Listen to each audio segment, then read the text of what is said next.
one of the things that very few states have thought about, and I think would be a wonderful, for a progressive state to try, is to establish an innovation zone and say, look, in this zone, as long as you can show me that there's a place in the world where the kind of alteration in scope of practice that you have in mind is safe and it's not hurting people, we will, in this geographic area, perhaps we will let you do that, and as long as it's subject to a rigorous test by an independent party as to whether or not indeed costs went down and quality either improved or was in no way degraded. Interesting.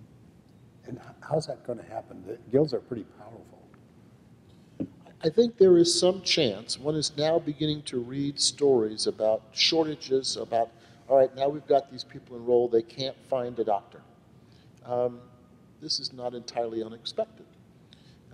I think there's a chance that the manifest inability of our current system to provide access at affordable prices may be what's necessary to overcome the kind of political inertia that says, let's keep things the way they are, let's be very cautious about any changes.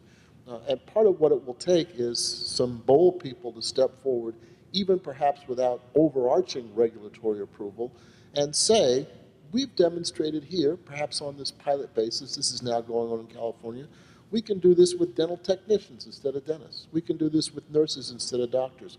We can do this, God forbid, with patients instead of nurses.